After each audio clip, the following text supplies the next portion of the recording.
We're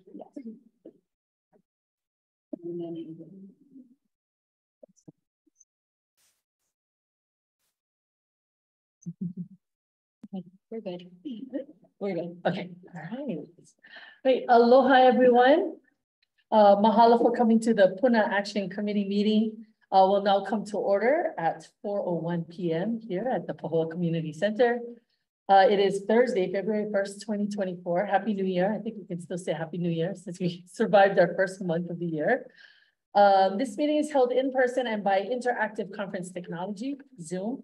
The meeting will also be recorded on Zoom. So as a reminder, per Sunshine Law, I don't think we have any AC members on there. Do we have any AC members on Zoom? But should there be, and if they are appearing remotely, just a quick reminder to keep their cameras on and announce anyone who is with them in their location.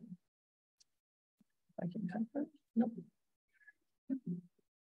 And I'm sure we'll have more people join us as we go along through the day. Before we officially start the meeting and I do roll call, I'm hoping that it's okay if we can start with a quick pule to open our meeting. That's all right. E pule ka po. E ke ako manalo mahalo ya oi no ke ia na nani. Mahalo nui no ke ako ko na mai o mako. Ma ke ia aina kaula no o Puna.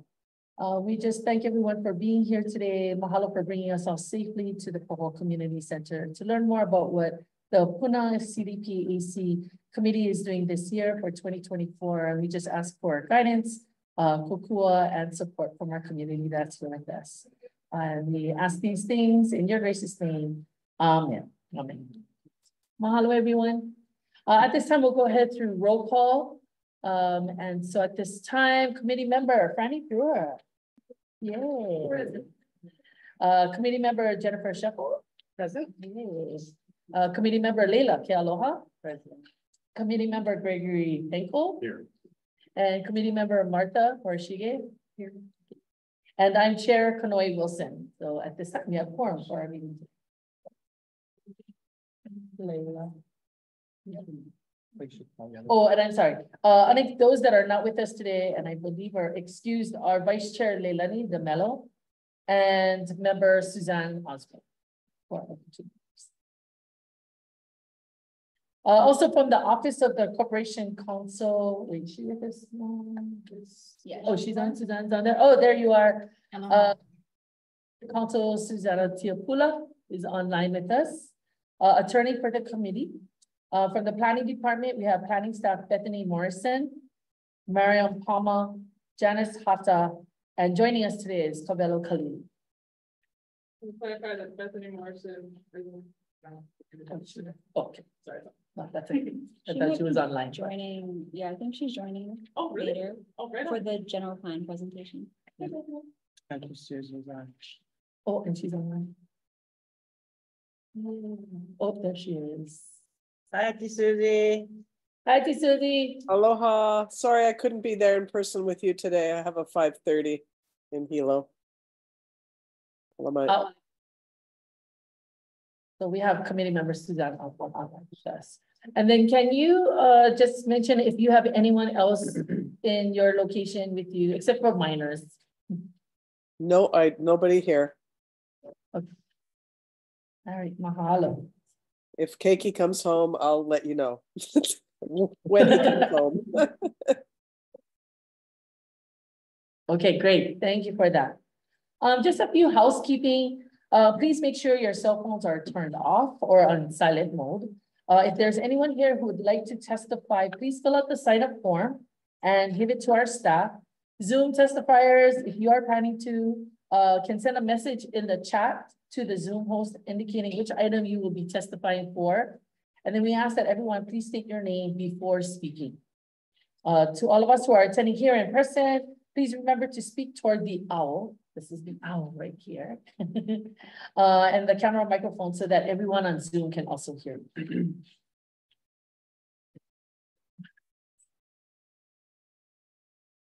So moving on to, wow, sorry. Next agenda item number 2. Planning department staff will give us an update on the Glenwood zip code. Do any committee members or staff have any other announcements? Oh no, that's not, I'm sorry. was jumping in. There was a question at the last meeting, so just to follow up about Glenwood and the zip code situation over there.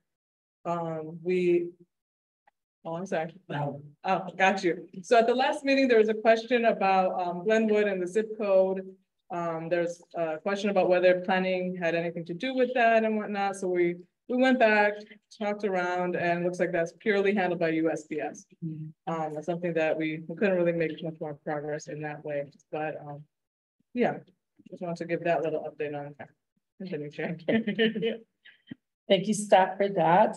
Announcement number 2, also listed under announcements 2, is the Puna AC tentative meetings for 2024. So we do have listed all the meetings that are scheduled for the 2020 year. One exception that we did make was a change. So you'll notice it's the first Thursday every other month. So that's why we started this one in February. The next one will be April 18th. And that's Thursday because the first Thursday in April is Marine Monarch Week. So there's some people that will be busy during that time. And then June 6th, which is a Thursday, August 1st, October 3rd, and December 5th. So those are all the listed AC meetings. Do any committee members or staff have any other announcements to make at this time? No. Just nice to be back in the hall Yeah. and actually meeting in person. It's been a few years. Yeah. That's all. Yeah. Yeah, we like the Puna CDP AC tour. So yeah, Yeah. starting up here. Okay. Also wanted to just welcome Greg. Is he there? Because I think that's your first time at the meeting. So welcome. Thank you for joining. It's really nice to see you in minuscule version. Thank you. Yeah. Yeah, go ahead. Hi, my name is Greg Henkel. I'm new to, this is my first meeting. I'm new to the action committee. I'm really excited to be here. Billy Kanoy got me involved in service to the county back in 2009. I've been on the Windward Planning Commission. I'm just terming out of my second term as a fire commissioner this month. And I wanted to continue service to Puna. I'm also, I work at Haas and I've worked at Connections Charter School in the past with their Makery and STEAM programs. And I also serve on the board of AFC now with Dale Clark, which I think is kind of intertwined with everything we're doing here. So I'm excited about that. And I hope I can contribute. And I appreciate everything you guys are doing. Welcome. Long time resident of Puna. Yeah. Feels like. Been here for a long time, Greg. Yeah. Yeah, I spent like 40 years in Colorado. Now I moved to Paradise Park because I got a VA loan. They would land and love so far too. So. But I'm still in the business. Yeah. Welcome, Greg. Yeah, thanks, Greg, for joining us. Yay. At this time, sorry. So time is 4:09 p.m. The committee will now consider approving the draft minutes from the December 11th, 2023 meeting. Can I ask for a motion to approve the December 11th, 2023 meeting minutes that has been circulated? Motion to approve the minutes from December 11th, 2023. Second the motion. Wow, like Susie. So it's been moved by committee member Leila Kealoha and seconded by committee member Suzanne Osborne to approve the draft minutes from the December 11th, 2023 meeting. Is there any discussion? Yes. So in the roll call, it shows the AC members present, and then it says AC members absent, excused. It says David Huerta. It should be Greg Henkel. I wasn't excused. I just missed it. Oh, it says absent dash excused. Oh, Yeah. So the name change needs to reflect his name. Absolutely. Yeah. Good catch. Yeah. Any other discussions? All right, all in favor? Say aye. Bye. Any opposed? All right, motion carries unanimously with 7 votes. All right. The time is now 4:11 p.m. and the committee will now call for statements from the public. As stated in the published agenda, members of the public may provide public testimony regarding any agenda item now or at the time the agenda item is called to order. If there is anyone here who would like to testify, please fill out our sign-up form in the front table. We have in-person testimony. So we have Hannah Hendrick. I want to testify close to the agenda items that are related to, I wasn't able to see the agenda, but I know the subject, including the agenda for the next meeting. I'd like to testify close to that item. Okay, great. Is there anyone on Zoom then at this point?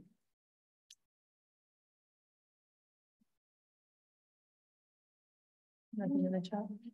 Okay. Oh, yeah.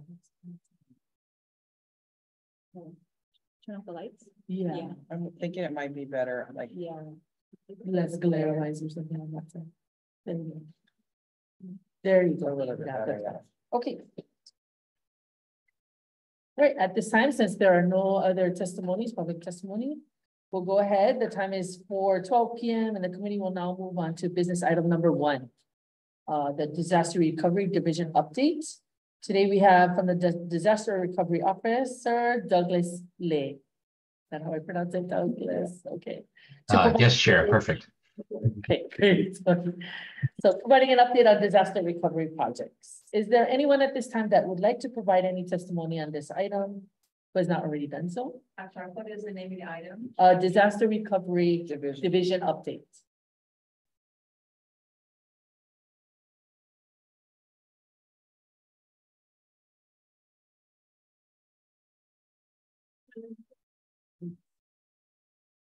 Is it related to Lower Puna and the lava only or disaster recovery and preparedness in general? I think this is recovery from. Okay, no, that doesn't. Yeah, this is on the recovery. All right, we'll turn it over to you then, Douglas. Thank you. Mahalo, Chair. Aloha. I appreciate everyone's grace. Unfortunately, I could not be there in person. The first time the AC is meeting in person after several years, but it's a privilege to be with you. In many ways, since the 2018 eruption, engagement around how to recover with the community really started with the action committee and the community development plan to really kind of be a North Star about kind of how do we map out what our community is following the 2018 eruption that upended so many people's lives. So it's a privilege to be back with you.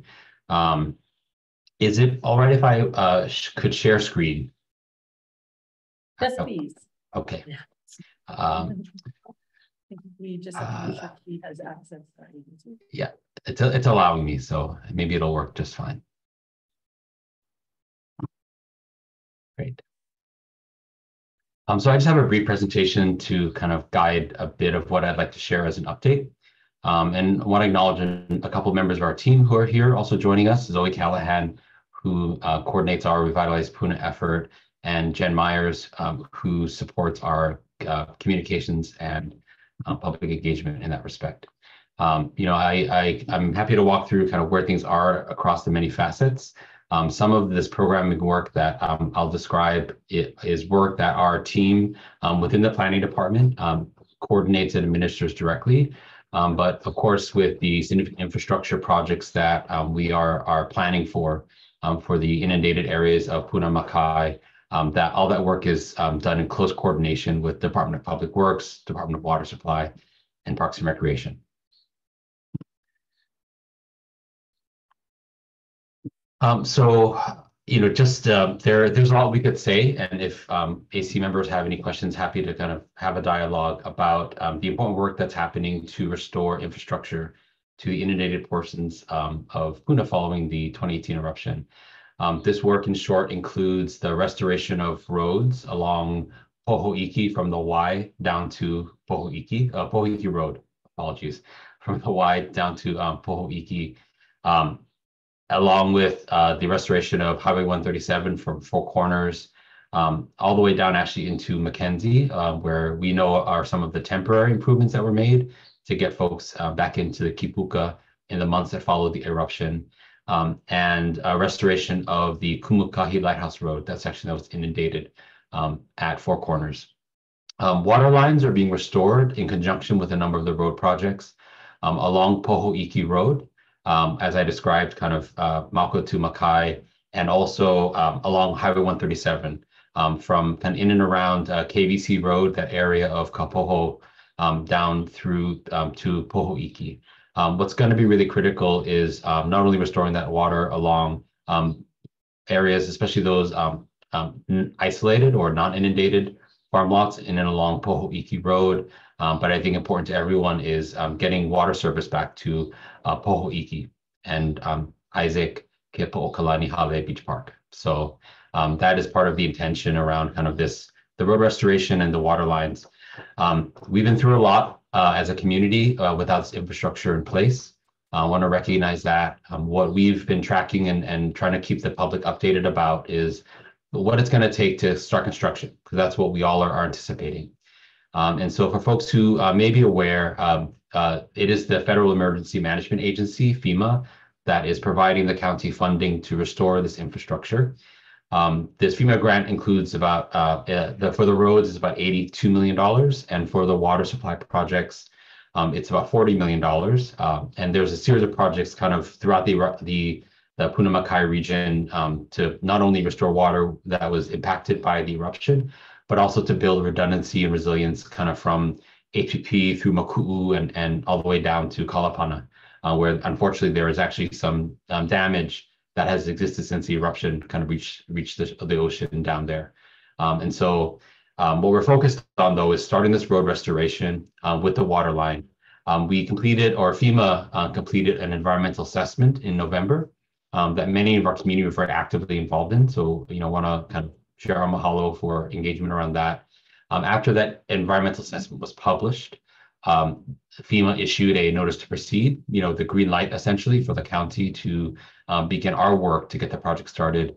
And in the kind of month leading up to, the months and nearly over a year leading up to this moment, Public Works and Water Supply were working diligently on designing the improvements, responding to requests from FEMA, essentially with the principle that as soon as FEMA's done with their job, we can pick up our job.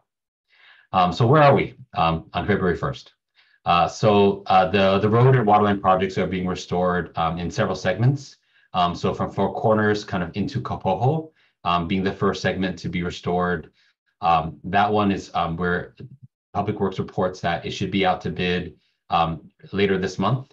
And following kind of the bidding process, the award of a construction contract, expect construction to begin probably towards the latter end of the second quarter of 2024. Several weeks back, Public Works sent out a notice to all of the adjacent property owners along these projects. And so folks should be aware. They also provided the information if you have any questions or concerns, where to call. But that first package is going to go out later this month of February for Four Corners and that first segment of 137. Poho'iki Road is right behind it. And so, I think a couple of weeks after the bid package will follow, and the way the projects work, it flows in time. So from the bid package for construction to the award of a contract to the contractors mobilizing to start construction. So that's the latest I have in terms of when those projects will start. And we really try to keep everyone updated with new information on our website and our social media, which I'll be happy to share later on. Just as soon as we know something, as soon as something's moving, we try to get the word out. And we also take a lot of questions too from folks who are maybe curious or not understanding what's happening next. We try to use that as a channel. I mentioned construction starting at Four Corners and along Poho'iki. The next steps are also to restore Highway 137, the Red Road, from Poho'iki up to Four Corners, essentially, getting the Red Road back. And some of the latter projects are going to be making permanent repairs along with the Red Road, where we have temporary repairs in and around Mackenzie. And of course, Lighthouse Road. That was kind of a reallocation, kind of given some of the concerns around access and kind of the real need for kind of stewardship and care for the place, from the natural resources that are kind of very new and born, and also a number of cultural and ancestral sites that are sensitive there. Really what we're trying to do is to work really closely with Public Works and Water Supply to kind of get these projects started. I mentioned briefly that Water Supply is initiating a number of other projects in addition to this water line along the roads project. I'm sorry, I'll keep going back to our website. You can check out recovery.hawaiicounty.gov/infrastructure. We describe what those additional water projects are and have all the information about a number of these infrastructure projects. And I'll kind of close out this last piece of infrastructure around the investments at Isaac, Kepo'okalani, Hale Beach Park. There's a real effort to kind of improve the park, restore water service, restore restroom service at the comfort station, and also kind of imagine and actually construct additional facilities at the park, also with FEMA public assistance funding. So this includes Hale Va'a, a number of other kind of Hale structure, getting camping and the barbecue pits back, and of course, adequate water surface in the comfort station. I can't really speak a lot to in terms of the state's effort on the restoration of Pohu'iki boat ramp, but they've really been working in parallel as well. And I'll do an early plug now for folks who may want to hear more about what's happening with the boat ramp. The Department of Land and Natural Resources that's managing that project is going to be at our upcoming Revitalize Puna event on March 9th, up at the gym in Pahoa. And so, that's also a good chance to just get an update as well. But just know that they're working on, in a similar place as the county, to get the dredging component started, even navigating some of these federal funds. Another really key initiative that we've been working on for the last 2.5 years is our voluntary housing buyout program. This is a voluntary program for properties that were inundated or isolated during the 2018 eruption from the area of the fissure system in Ke'ahialaka, Leilani Estates, and through Kapoho, and also further Makai to the areas that were inundated and isolated.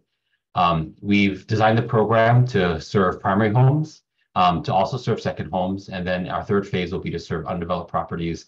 Some of these facts and figures that you see represent where we are at in terms of the acquisition of primary homes. Of the over 300 or so, we've acquired 282. This is kind of what the total spend looks like. We've recently announced some changes to second homes and kind of some information that is really relevant to the owners of undeveloped properties. Happy to take questions if folks have them, but I also want to kind of point to a public meeting that we had just this past Tuesday morning that we have recorded and put on our website, where we talked through some of those changes. And this is all kind of following direct communication with applicants in our second homes and undeveloped properties just last week, as we kind of try to get the word out. As a next step, our effort is to kind of start as we close out the remaining primary homes over the next couple of months. We're starting the intake application process eligibility review for owners of second homes that we've been working with for the better part of a year now. But we're at a place where we can really start to kind of get those folks over the threshold and kind of get them into escrow, which we expect to be later this summer. And later this fall, we'll start that same process again with undeveloped properties. With some of the changes that we have in place, we are kind of making commitment and budgeting to be able to serve the low to moderate income households, which is a primary service population within this program. The funding is from the U.S. Department of Housing and Urban Development. And should funds remain, we can also serve other undeveloped property owners who may not be low to moderate income. So a lot to unpack here. Happy to take questions, but I just wanted to provide an overall update for the folks who have kind of been through the program to date, but also what people can expect moving forward. I'd like to. Sorry, did you Yes. say we could ask questions? Did you say we could ask questions? I will follow the protocol of the action committee, whatever you'd like. Yeah. How much total do you folks have for the voluntary housing buyout program? Yes. So for the voluntary housing buyout program, the total grant from the U.S. Department of Housing and Urban Development is $107,561,000. Thank you. Understood. No, appreciate the question. It's an important fact. The bio activity, the bio program is our only program with this grant. And so we're trying to, I think as the mayor recently described, when we have a pizza, try to really serve as many people as possible with the resources that we have as we work through this program. Wow. Yes, yeah, of course. And so, yes, if there are any other questions, please don't hesitate to interrupt me. And so I'd like to pivot next to kind of our community grant making program. So in close collaboration with the county council, the state legislature that provided a grant to the county of $20 million to be able to support the county and the community's recovery effort. Just this past fall, we released an application process for the Kilauea Recovery Grant Program. The first round of funding we administered in 2020, 2021, that awarded about $3.6 million to the restoration of infrastructure, to community projects, and also actually a number of them went to help reestablish farms, especially in those isolated areas that needed access or needed investment to get back up on their feet. What you see before you are some photos from these projects. And in just this week, we've announced kind of the outcome of our second round of funding, $3.3 million towards projects that include repairs to infrastructure, farm restoration, investment in education and workforce development. Happy to talk about the projects if there's questions, but also know that with our announcement, we saw very, very high interest and opportunity and need, about $10.6 million in requests across 38 applications. And so we had to make some very hard choices and kind of have been in a lot of dialogue with folks in the application process about where we are and the outcomes, both those that are recommended for funding and those that were not. But I do want to kind of also call out that our next step, as we work with the 16 organizations that were recommended for funding, is to work with the county council to pass a resolution to authorize the award of these grant funds. And we anticipate kind of these recommendations, this resolution, going before council at committee, not in next week's meetings, but in the following weeks. I believe it's February 20th, if I'm not mistaken.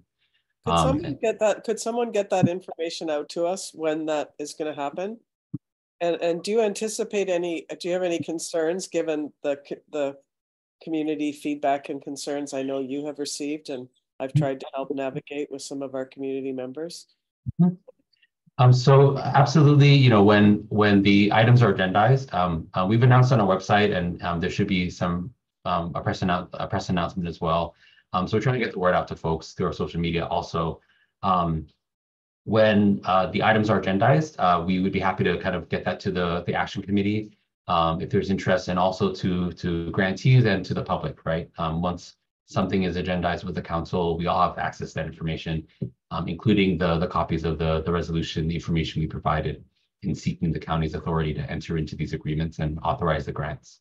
Absolutely. I have to say that the expression of interest and wanting to understand more, and kind of for those that were recommended for funding and also those that were not, we've been spending time with everyone who's asked for time to really kind of talk about where they're at, why decisions and outcomes may have been where they are, and sharing information about their application. We are working on that in real time, and so kind of ask for everyone's grace as we provide that information. But yeah, these are, unfortunately, there just aren't enough resources to support every project. We recognize and really honor the fact that everyone's application had meaning, had a real need they were trying to solve for, to really take action in the community as well. And so really that's how we enter the conversation, and look forward to kind of speaking with council in a couple of weeks too, when we seek their support. Douglas, do you anticipate there's going to be a round 3 opportunity of grants or grant process? Yeah, thank you for that question. I can't commit either way right now, and I'll say why, right? So between our now 2 rounds of Kilo Way Recovery Grant Program and 3 years of our Puna Strong Grant Program, which I'll speak to very briefly next, the $20 million grant from the state legislature to the county, I've either expended or encumbered more than $9 million of that fund through these grant programs. So of course there's more there. But really in targeting the award of funds that we have put forward for the Kilo Way Recovery Grant Program this past round, there's a very central concern about what I described earlier in terms of the cost to restore this very critical infrastructure, roads and water lines, and making sure that across the different sources of recovery assistance the county's received, we have enough to get those projects done. I think we can all acknowledge that 5.5 years on from the eruption, the county and FEMA entered into grant agreements based on cost estimates in March of 2020. The proof will be in the pudding when our contractor community is able to come back with their lowest and best bids to get these complete projects done for the community. And just to kind of be very clear, we're concerned that what we have from FEMA may not be enough, and we want to make sure that we have enough before we take an opportunity to do any additional grant making.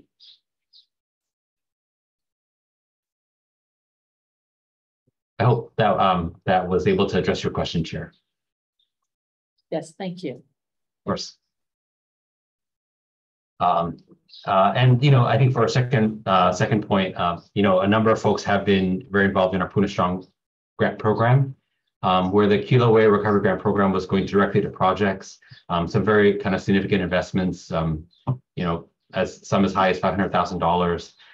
Puna Strong has been a different approach in terms of thinking about the recovery of our community following the 2018 eruption and what we experienced with the COVID-19 pandemic, and to think about resilience and kind of the backbone that our community-based organizations are for the community on sunny days and on rainy days. And so several years ago, we were able to release a competitive request for proposals to partner with a foundation to administer Puna Strong. We were able to select Hawaii Community Foundation. And over the past 3 years, we've committed about $3 million to nonprofit organizations across Puna, not just for projects, but also investments in the organization and people. One way we define capacity building and technical assistance and network sharing.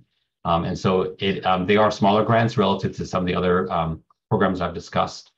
We started with, I think, $5,000 to $10,000 grants. This most recent round that we announced a couple months ago is in the $50,000 to $75,000 range, and for an 18-month period. But it's a different approach at kind of strengthening our community by supporting the organizations as well as the work that they do. And so, we're really happy to think about that. And now that we've announced the direct funding to the cohort organizations of Puna Strong, we are looking to see kind of how we can invest in other kinds of projects, even outside of the cohort.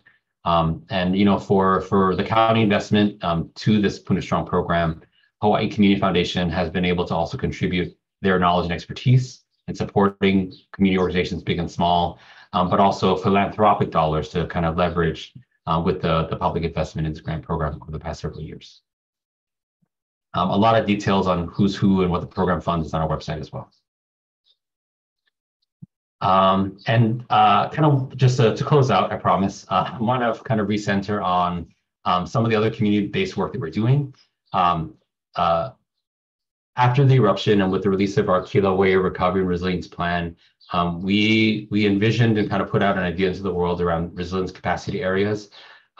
Really, you want to use the word coalition or hui or civic group of community members and county folks who can work together on projects to kind of move needles where we need to move needles in support of the community.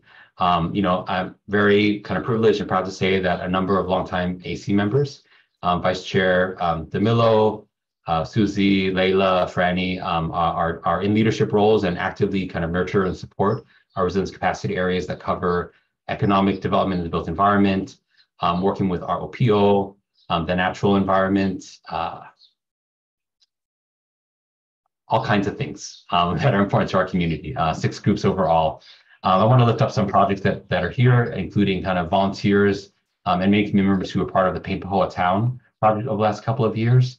And also work from our OPO resilience capacity area, really kind of connecting county employees and members of our small community within the county to cultural knowledge, cultural practice, and how that can really inform how we show up every day to do our jobs of service to residents of this county, featuring kind of really key projects like Kone Konea that focused on youth mental health, broadly defined, really mental well-being through a lot of our community engagement activities. Just trying to identify projects and lift those up. A very closely associated project is our Revitalize Puna program. And so about 2.5 years ago, we were able to secure a grant from the U.S. Department of Agriculture. We're one of 10 communities around the country that were kind of awarded funds that year, including, I think, some homestead communities on the North Shore of Kauai. Every quarter, and now it's kind of 3 times a year, we organize our Revitalize Puna activation. And so this is, I know many folks here have been involved in showing up, executing the events, tabling with us. I think we're really proud that it's been a place for folks to come together because yes, there's this other work that I described around infrastructure restoration, providing assistance to the buyout program, direct funds to nonprofits, but the resilience capacity areas, the Revitalize Puna effort really work hand in hand in terms of bringing community together. Not only do we do kind of many of the department heads from the county and some state agencies are also present, HTA, DLNR, DOBOR on the boat ramp, and many of the departments that I've mentioned, including research and development and environmental management, have been a part of kind of this event. Please save the date. Our next activation is March 19th up at the gym at the Bili Kanoa Regional Park. It's really proud that we can host this for everyone and have a way to bring together. This upcoming one in March is going to be focused and in parallel with a regional food summit. So those who are interested in kind of building a more sustainable food system, growing, teaching folks how to grow or kind of value added for our food projects. These are kind of conversations we're trying to have too. So that'll be a special focus this upcoming event in March. And finally, please connect with us. Our website is recovery.hawaiicounty.gov. We put information out there and it's a lot, but we really try to have it be kind of a one-stop shop for much of the work that I described here and where we're at. So with that, I am happy to pause. I know I covered a lot and I talk kind of fast, but I appreciate kind of any questions that members of the AC that are here with us may have. Yeah, thank you. Mahalo, Douglas. Any questions for Douglas from the committee? Thank you, Douglas. Yeah. Mahalo, Douglas. Thank you so much for joining us today. Yep, it was a pleasure. As we make some progress in the next couple months, always happy to come back and hopefully be able to join in person as well. Yeah, thank you. Great, mahalo. Thank you so much.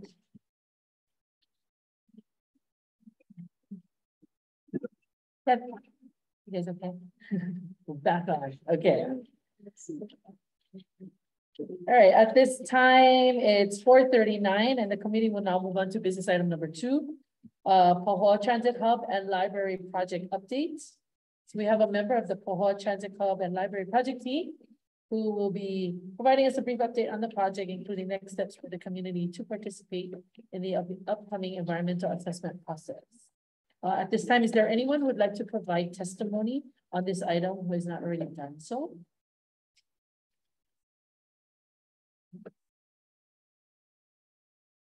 Nobody? Okay, well then. We can't wait till, Yeah. we're just impatient. Okay, well, with that, then we'll just turn it over to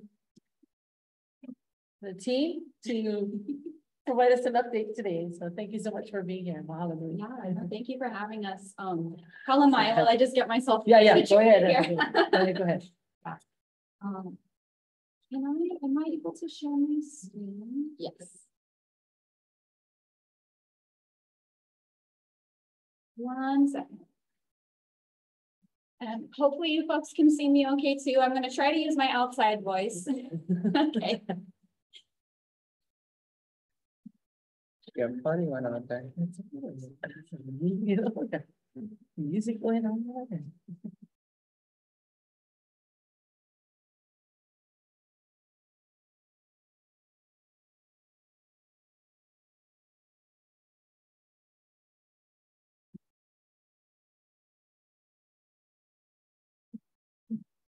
Okay, everything looks good. Aloha, everyone. Thank you so much for having us. It's great to see some familiar faces and to see you guys again. If you don't remember me, you might recall I was Keiko's right-hand man for a while, working with you folks. So it's good to see you again. And I also know that many of you are probably familiar with this project already. So our intention is to keep this short and sweet. We know you guys have other things on your agenda today too. So just a brief overview of the project, and then an invitation to participate in the community engagement stuff that we have coming up, which has to do with the environmental assessment draft that we're releasing soon for the project. So we're very excited. Okay. So a brief introduction of our project team. We have a small portion of our team here at the Pahoa Community Center. And I'll give them a chance to introduce themselves as well. Victor Candle, the MTA administrator, was trying to be here, so hopefully he. Oh, I'm so sorry. Yeah. I'm sorry I didn't recognize your face. Nice to meet you. Thank you for being here. Did you want to introduce yourself? Very briefly, I'm Victor Candle. I'm the NES transit administrator in place since June. Very familiar with this product or project, and like you, I'm anxious to get it going. So you know how government works, in steps. So we're definitely progressing it. And very happy to be here at this time and meeting with the process. Thank you. Thank you, Victor. Hello. Also here in our team. Sorry, was there a question? Also here in our team, we have Austin Drake, who's the project manager. Oh. Yes. So I'm really glad they're here because they can answer all the hard questions. I also wanted to acknowledge other people that are on the list here from the Hawaii County Planning Department's Long Range Planning Division. We have April Supernaut, the manager of the division. She's part of our planning team. Natasha Soriano, who is their fabulous transportation planner. From the Hawaii State Library System, Stacy Aldrich, Catherine Tipton, and Mallory Fujitani is on the team. Other members of the SSFM team that you probably remember from the previous presentation for the Action Committee includes Melissa May, who is the outreach lead. And then, of course, Jennifer Sheffel. She's our fearless environmental planner. And then Cheryl Soon is the transportation practice leader and a mentor for the project. We're also partnered with the State Office of Planning and Sustainable Development.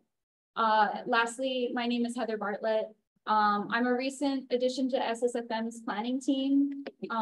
And as some of you may know, I used to work for Hawaii County's planning department closely with April and the long range planning team and supporting action committees almost entirely. So yeah, it's great to see you guys, and mahalo again for having us. Yeah.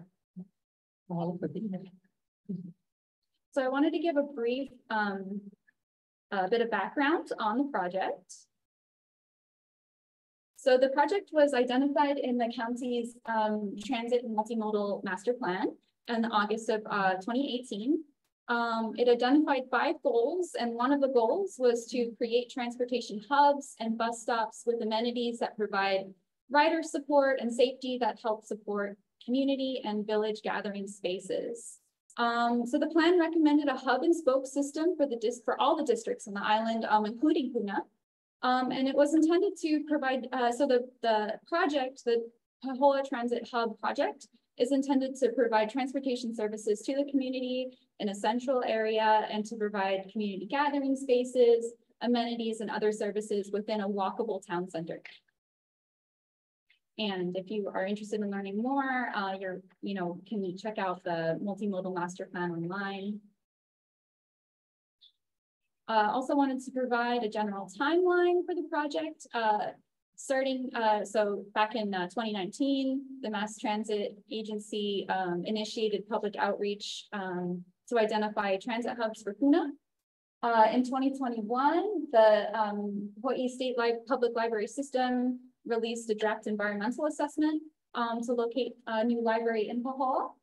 And in 2022, both of those agencies began to collaborate with one another to co-locate both of the facilities onto one property.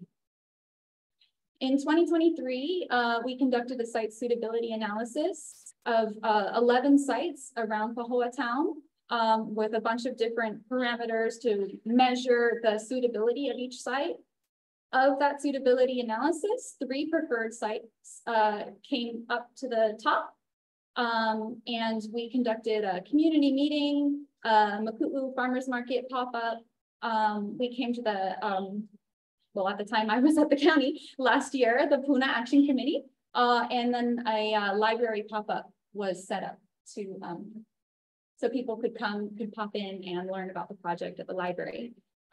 From that community engagement, a preferred alternative site of the 3 sites was identified, which I'll get to in the next slide here. In that span of time, we were working in the backgrounds on the draft environmental assessment and doing all the studies, looking into all the different elements of the environmental assessment and beginning to do the draft. So the 3 alternative sites you can see in Pahoa town. Here's our beautiful roundabout, Pahoa Marketplace, and then you can see the, well, I guess you can't see my cursor.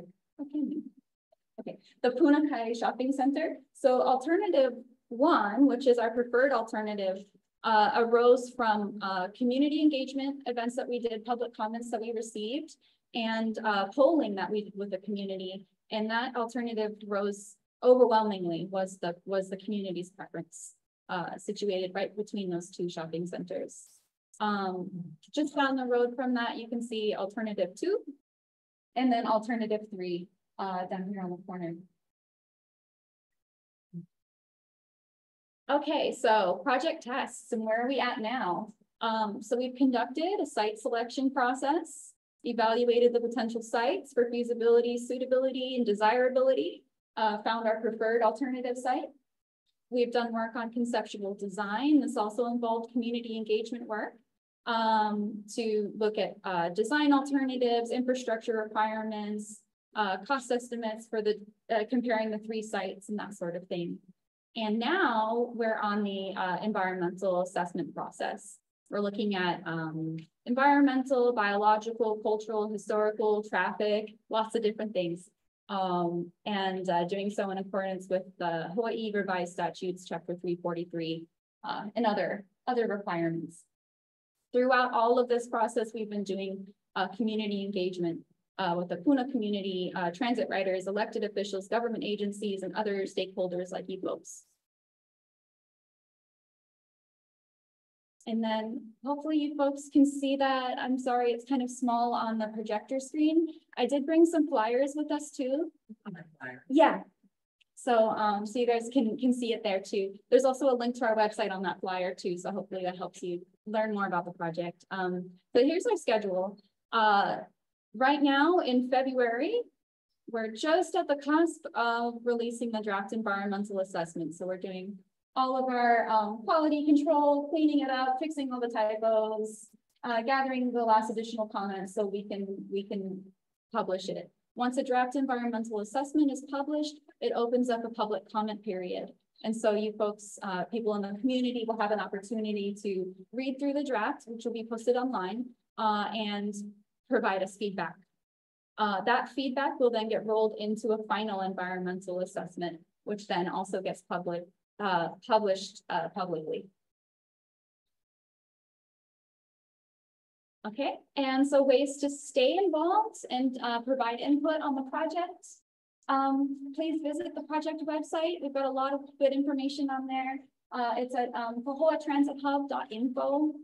This QR code, I think there's a QR code on the flyer too. You can use that to pull up the website too. If you join our email list, you'll receive updates. We do plan to have a community meeting once we publish the draft environmental assessment. We're shooting for about 2 weeks after we publish the environmental assessment to come back out to the community again and, you know, have a conversation, get your feedback on it. So please keep an eye out for that, and, you know, hope to see you guys there for sure. And then lastly, just a simple mahalo. And we have our contact information there. If any of you folks have any questions or want to follow up with us, talk story with us after this meeting, you're more than welcome to. And Chair, I don't know if you wanted to take questions or you. Yeah, I will open up to the action committee if anybody wants to ask a question. I don't have any questions for Leila. You know what, when the comment period comes out, can we share that out on the county website? And then my other question is, can we have a place in Pahoa where you folks could get public comment? Because a lot of people that are like unable to access a computer or like the place where they can, you know, and my suggestion is that we have a Puna County Council office in Pahoa Town that is underutilized. I feel that is a really good space to like have a place set up where you could say, we're going to be here this day, and come in and submit their public testimony on it. If we can do that. Yeah. In that 2-month period, but multiple days in a month. Yeah, no, thank you for the feedback. We can definitely, you know, talk about it and try to make plans around that. That's a great idea. Since we're also partnered with the public library. Yeah, exactly. There we go. Like right there. Perfect. Yeah. As far as sharing it, yeah, most definitely. Once we get notices, we use the listserv, blast them out, and things like that. Perfect. You guys have a table with the activation. That would be really fun. When is that? I've been trying. March 9th. March 9th. So it feels like it'll be right in your comment period. Yeah. But I mean, those meetings are just a lot of fun too. Return. We'll talk to Douglas and Zoe. Okay. Yeah. Great. Yeah. Thank you. I wanted to know what size these parcels are and what are you going to include on the properties? Oh, yeah. So, sorry, I didn't go into detail about that. I was trying to cut this presentation a little short, but I can definitely send you materials. We have kind of a concept design set up. So alternative 1, which is that preferred, the one that's between the Puna, the Pahoa Marketplace and the Puna Kai Shopping Center, that parcel is about 10 acres. And then so is alternative 2, which is just down the road, just on the other side of the Puna Kai Shopping Center. That's also 10 acres. And then on the corner, that third one is, I want to say it's closer to 6 acres. I don't have it quite in my mind, but 6 acres. And all of the proposed designs for the sites will be in your EA when you put out the. Yes, yeah, all that information will be there. There's the transit hub, which would include like passenger shelters and that sort of thing for the buses that come through, and just different facilities. We're hoping to put in multimodal facilities to assist people with riding bikes and stuff around town, so having, you know, bike locks and that kind of thing. The library, which is going to have its own host of amenities to, you know, alongside with that, and their own programming and things going on for the community. Other things that we're considering are putting in a community daycare center. Yeah. And a cultural center as well. So we're going to, and a lot of this came from feedback, talking to the community and what you guys wanted to see in this transit hub. And so trying to make it something that is a service to the community. So, yeah. And do you feel like you are making space for enough parking? Because some of the libraries, the parking is pitiful. Yeah, that's been a consideration, definitely. Having good parking both for the library and also for transit too. Yeah, because we're trying to do the park and ride, you know, where you can leave your car at a safe place and then take the bus to your next destination kind of thing. So some of the two, alternative one and alternative two, some of the good things about those two parcels is that the design that we have may not need to take up the whole parcel and might give us room to expand if we need to in the future. The third option is kind of limited in space, so we kind of have a little bit more cramped in, but yeah, definitely consider that. Are toilets gonna be established there? I'm sorry. Will there be toilets? Yes. Yeah.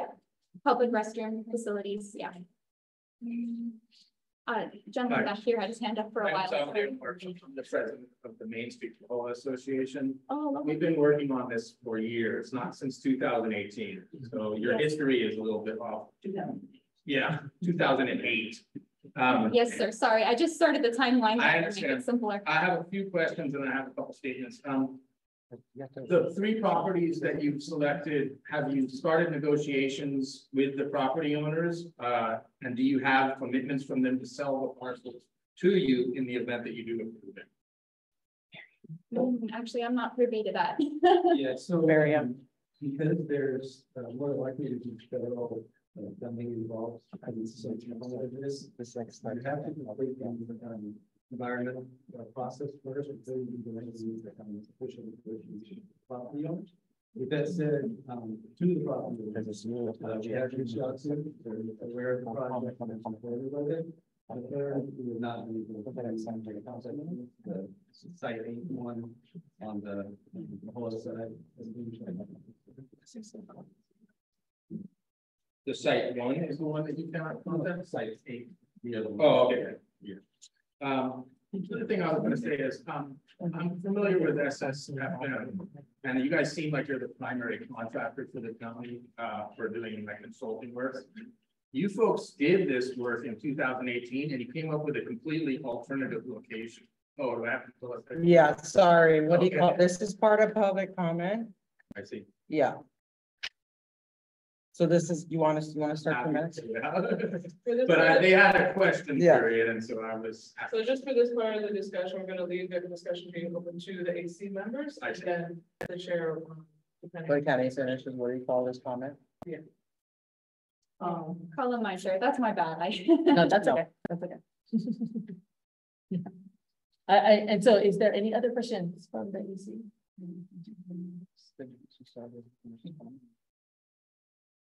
No, that's fine. Yeah, no one on Zoom. No one on Zoom. Not Susan. This is just AC discussion. Yeah. There's no one on Zoom raising. Okay. Do we want to? Well, I think that's up to us if we can at this point in time. So if we wanted to, we can move it up to asking questions. Yeah, if you don't mind, then that way we can have record for you on record so that we know who you are. Yes, thank you so much. And then we'll open, but we're gonna limit it to 3 minutes, just so that we can, because we do have one more business item that we want to get to, and that's a big one, since that's the general plan coming up soon. So, yeah. But thank you, sir. Thank you for understanding and everything like that. Yeah, so at this point in time, if there is anyone that would like to ask questions or submit public testimony for this, we'll go ahead and allow this time period for that to occur. And I would like to ask that if you do, we'd like to limit testimony and questions to 3 minutes, please, just so that we can keep our agenda moving along. We had Robert Golden on Zoom. Okay. We would like to test it. Sure. Robert, are you there? Yes, I'm here. Can you hear me? Okay. Yes. Can you hear? Hi, aloha. I'm Robert Golden. I'm Executive Director of Puna Rising. And probably about at least 6 months ago, we've started thinking about actually creating a space that I think is very compatible with what you want to create at this modal transit hub, of creating a community resource center. And we've gotten feedback from people in the community that this is something that Puna needs very much, a place people can go to meet for workshops, for performances. We no longer have a theater, and we would have a performing theater. We would have an area where we could have a makery, where we could have a marketplace. it's really the sky's the limit what could be done. And we were initially thinking about using the old Malama Market Building, which is 12,000 square feet. And I have an architectural rendering and a prospectus, which I've already submitted to the committee that you can distribute as testimony, how the space could be used. And given what's been discussed currently today, I see it very compatible with what this area, particularly if you use area level in Site 1, that this could be an amazing area for bringing the community together in a physical space that people see that I can go here and I can be enriched and I can meet other people. I mean, other communities around the country and the world have community resource centers. We don't have one. And I think it's something worthy of investigating. And honestly, Puna Rising does not want to take the lead on this. We're just sort of being a catalyst and bringing this idea forward. We do have a name for it. We'd like to perhaps call it Puna Ola, Ola meaning wellspring. And we want to support anybody who wants to work with us on this idea. So that's my testimony. Thank you. Thank you so much. Anything you want to address to them? Thank you, Robert. Thank you, Robert. Mahalo.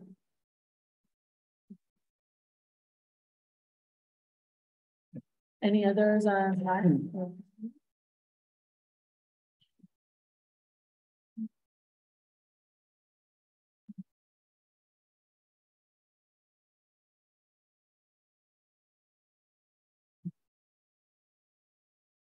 Yeah.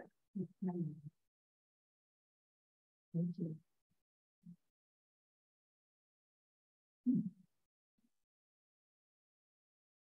Okay. All right, Amadel, you want to go ahead and I just wanted to touch on the fact that SSFM was hired by the county in 2018 to prepare a study on the best place to put a bus hub. They determined that it was the hub. Then the new administration came in and suddenly that study was thrown out the window and these new locations were considered. At the time, there was no library being linked to it. And as Main Street, we just want to stress that option 1 is ideal because it keeps the buses out of town. It's fine to send small buses through town, but we do not want the bus that goes to Hilo to go through Pahoa. The infrastructure is not there to support that large a bus. It's not even there to support the small buses, honestly. But that is something that is like a deal breaker. And so please, when you're considering alternatives, do not consider 2 or 3. We just simply cannot have those buses. That's all I have. Thank you. Thank you for sharing that because because this mass transit, I mean, whole thing has been happening since like 2008 when the first studies went out and the library was not linked to this whole thing. Now they're both linked together. But thank you for bringing that up because it just brings clarity. And that is, I mean, a preference is that alternative 1. And it's not going to have an entrance off the front street, correct? That's not a plan. Front street. Like right there on the main street coming up where the stoplight is. I think we'd rather run a drawing where the buses came in there, but the parking is on the other side. Yeah. Thank you. Thank you folks for having us. Yeah, thank you, Heather. Wondering too, since our next meeting that we do have is in April, which is also during our public comment period. So would you be available to come back and maybe even give us an update on the EA? And it's a friendly reminder for those of us to come back and, remind us about this public comment period for the EA. So if you could come back. Yeah. I mean, the more we can connect with you folks on it, the better. You know, you guys are definitely important stakeholders for this. So yeah, that'd be great. Yeah, thank you for the invitation. Thank you so much. Mahalo for coming again. Any other questions from the EC before we move on to our next business item? Okay, great. Thank you again. Mahalo. And mahalo for the folks and stuff. All right, at the time, it's 5:05 p.m. and the committee is now going to move on to business item number 3, the draft general plan 2045 presentation. The presentation and Q&A will be done by Hawaii County Planner Bethany Morrison. Is she online?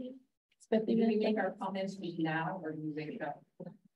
Yes, so I will be asking, is there anyone that would like to provide testimony on this item who has not already done so? And if you do, yes, okay, Hannah, come on up and then you can have a seat right here if you want to. My question was, whose donuts are they?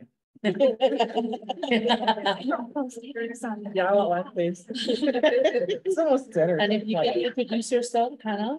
I'm Hannah. Is it I on? have Yeah, to come it's back on. because we can, like, they're, what do you call, so it's, Yeah. it's projecting now, so if you. Oh, want to that's a back- projector? Yeah, yeah. Well, no, it's just. It's a camera see, too. now you see yourself right Okay, there? I see. Magic. Yep, and then when you're ready, Hannah, go ahead and then we'll begin your team. I'm Hannah Hedrick. I'm from Fern Forest and I provided written testimony on 2 topics that are related to the master plan. But my ask to this committee is in accordance with your charge to implement the 2008 Puna Community Development Plan to bring some focus to Upper Puna, which we've lost because the lava flow was primarily Lower Puna and also COVID, things related to COVID. So really nothing has been moving forward in Upper Puna. So related to the master plan and the resilience hubs that have been from recovery, we now have a Puna Mauka inter-subdivision Holupa'a, which is a resilience hub. We had a small one with the Volcano Friends Feeding Friends.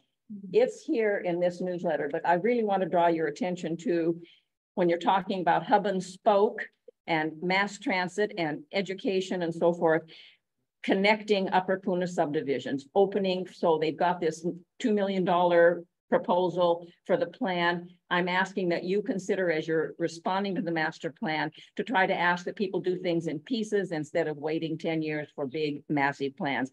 Fern Forest and Eden Rock residents have a long history of wanting to travel between the subdivisions at the intersection between Lower Caliponia and Punahele. Caliponia is a 60-foot road. It was always intended to be an alternate, or whatever you want to call it, regular access road from Volcano. The topic of maintaining this vital connection point was part of the approved subdivision plans. This is reflected in the Puna Community Development Plan, adopted as ordinance in 2008.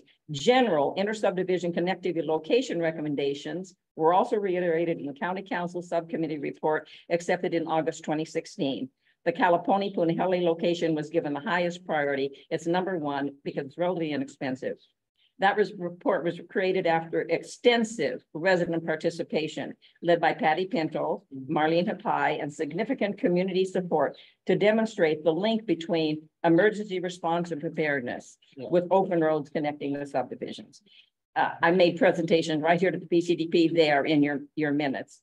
In spite of the PCDP, in spite of hundreds of meetings of the Action Committee and community groups, support from county council and elected officials, the allocation of $11 million, which you never got because it was subverted with the lava flow to Highway 130, formation of a mayor's committee that met for several years to implement connectivity priorities. As of September 22, not a single location has been opened. Mayor Roth has assured me that they are considering one location, but I don't know if they've prepared the properties or anyone to visit it.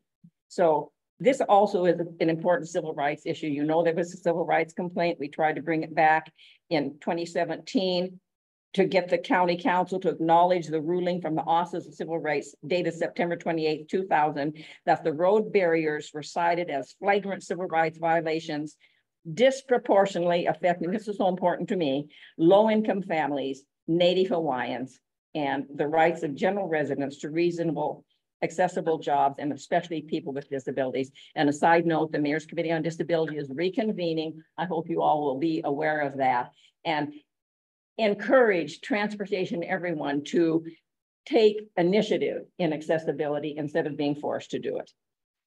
That's all. Thank you. And this is my written legislation. I mean, my written testimony. And I will provide more because I understand your next meeting will be on a connectivity update and mass transit. Is that right? Is that your next agenda, your March 8th? I think I remember from past meetings, you selected that. We were hoping that was talk about. Yes, just see if people are available to be. Okay, well, Franny, I'm going to provide you with the history of information, so you'll know some of those people to be reaching out to, because history is important here, not just people that have been involved in the last 2 or 3 years. So meetings with your group, with this group, and mass transit, I have information on that. I think that's important history. Thank you. Any questions? No, but I will look, it's because I have all my meeting minutes from all those meetings, and it's been a long time. I have about 40 where this Yeah. was a major topic. Yeah. Yeah. I remember all those. Yes, I know you do. Thank you. Thank you, Hannah. Thank you. Mahalo.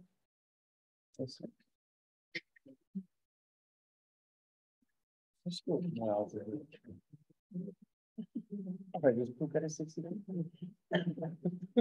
right, thank you so much, Hannah, for that testimony. At this time, we'll turn it over to Bethany. Thank you so much, Bethany, for joining us today. Go ahead and share us what's happening with the draft of the general plan 2045. Thank you, aloha, Puna Action Committee members. I'm sorry that I couldn't be there in person, but I am so glad to see you all meeting together in person. I think that really makes a difference. So thank you. I just want to start by just clarifying a couple things. I'm no longer a planner with the planning department as of today. I took on my new role as the interim administrator for the Office of Sustainability, Climate Equity, and Resilience. So I will probably still refer to as we are doing this and we did that, but just note that that's just habit. But we have definitely support on the GP team to keep moving this thing forward. So I will give a short presentation and then Chair, up to you as far as facilitating any questions. I won't be able to see people in the room that have questions, but you can help me with that. And then, yeah, we'll get this thing moving. So let me share screen.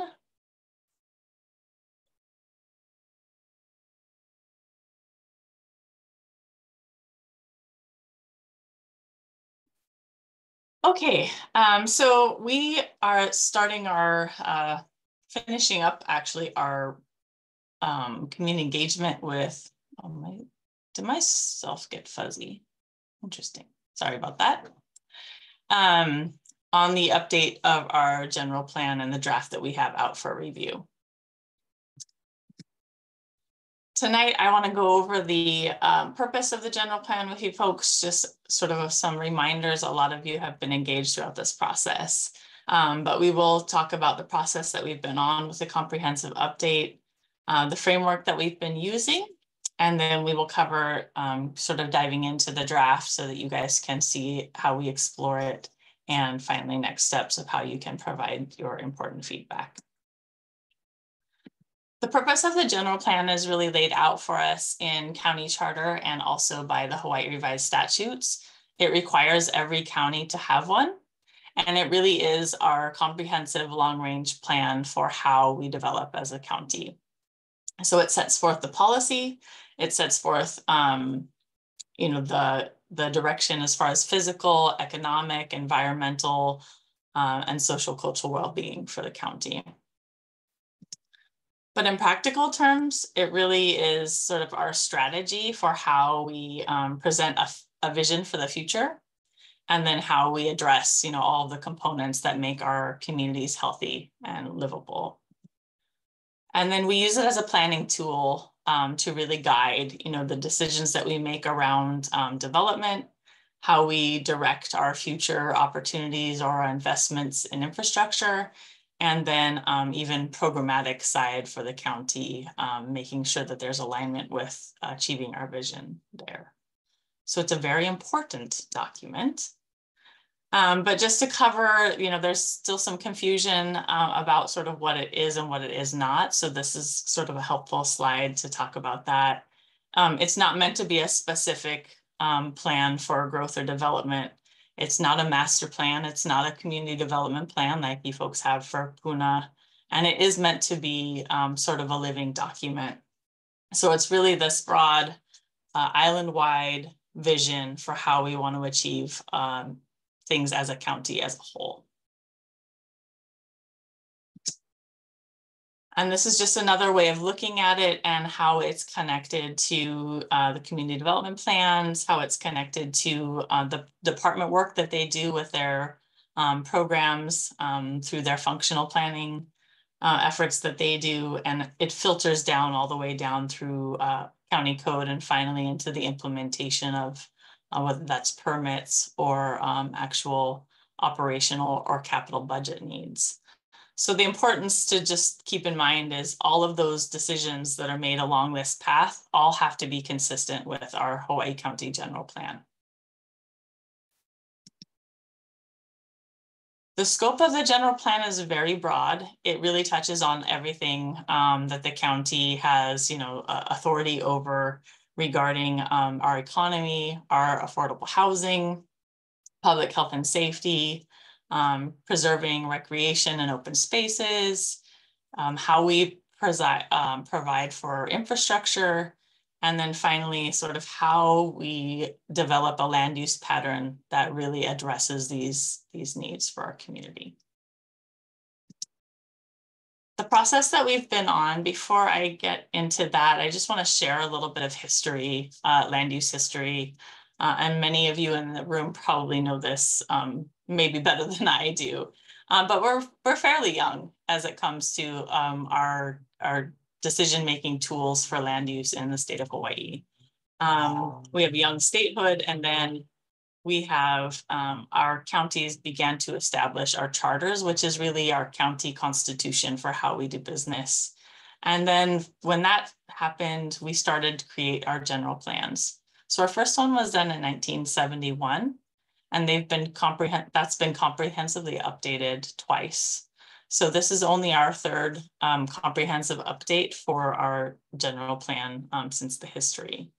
And of particular note for Puna folks and community is that most of our large subdivisions were developed before we had any land use controls in place, any general plans, any zoning, anything like that. So, as you know, well, again, we're sort of left with trying to figure out how to provide for our communities in those subdivisions that weren't created with the infrastructure requirements that would be today. So that's always a component when it comes to our general plan, making sure that we are understanding the needs of those communities as well. The process that we've been on, we started this comprehensive update in 2015. That's phase one in the slide here. And that started with sort of an initial ask of county council, of the Community Development Plan Action Committee members, and of the general public, of just we're starting this update, what information, what comments do you have for us as we begin this? And with that input that we got, we were able to understand, the important things that people wanted this update to include that maybe haven't been included in previous planning efforts. And so the most obvious example of that is climate change. Our current plan is from 2005, and it does not address climate change at all. And so that was some of the input that we got from community is, hey, when you guys are doing this work, make sure that we address climate change. So that was phase one. Phase two is really about reviewing that input and deciding sort of our next steps as far as research that needed to be done, engagement that needed to happen in order to make those recommended amendments. Phase three, we began in 2019, where we released an initial public draft. And we came to, I believe, that same room that you guys are in right now, a couple times to get some feedback from the action committee, but also the community in general on that 2019 draft. But also, we visited every community around the island and did sort of a very broad outreach for that draft. That led us to phase four, which we began immediately, which was to process those comments and start to categorize and understand revisions that were needed for the draft. We did get almost 4,000 comments during that public review of 2019, which was amazing, but also it created quite a bit of workload and a little bit of a bottleneck as far as trying to get through that and understand the decisions that needed to be made for future research, ideas for organization of the document, all the things that you consider, and of course, also the mapping component for our general plan. So that took us until September of 2023, where we released that recommended plan with those revisions that we made based on the feedback. And so now we are in that public review of that recommended plan. And we've been doing a number of outreach events to help spread the word and to, again, gather the community input on that plan.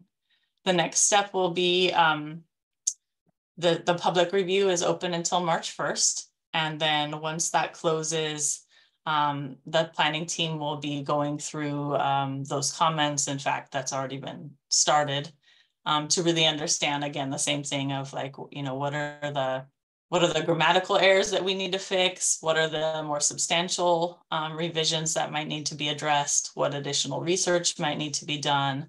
Who else do we need to reach out to confirm different things, that kind of work. And then once that is completed, there will be a draft that shows those changes then based on that feedback. Probably it'll be like a track changes sort of a document that will get forwarded to the Windward and Leeward Planning Commissions.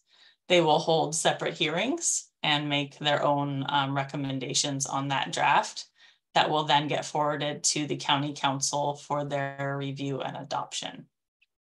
The timing on phase 6 and 7 is really dependent on those bodies. So it's a little bit hard to guess, you know, sort of what might happen and how long those bodies will need to take to deliberate and make their recommendations. But the hope is that we're going to Planning Commission probably mid to late summer, I would assume, from this point. And again, Chair, just let me know if you guys have questions along the way. Yeah, otherwise I'm going to keep chugging. We do have a question from a member. Okay, go ahead. Bethany, who chooses who's on the planning commission? Like, who is it chosen by? Who's that? Who they get chosen by? Planning commission members are appointed by the mayor and confirmed by the county council. Yeah. So and we're looking at. I don't have a understanding of what the makeup is of the Windward Planning Commission and if there are vacancies right now, but we can get that information to you folks.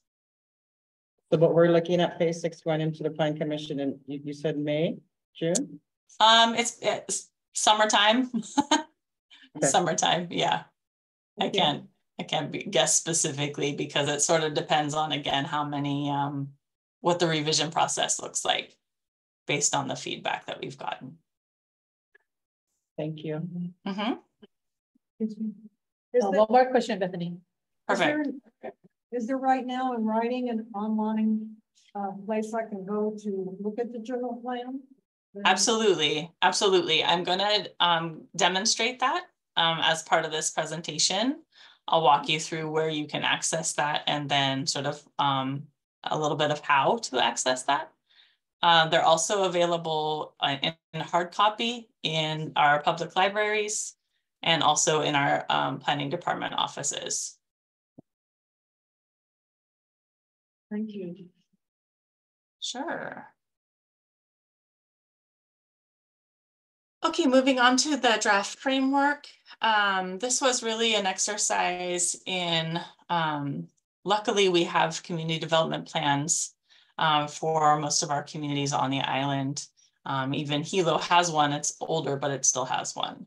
So we really did an analysis to understand, and maybe you folks even remember this from 2019, if there were any inconsistencies across the CDPs when it came to sort of community vision, goals, objective language, community values, those type of things.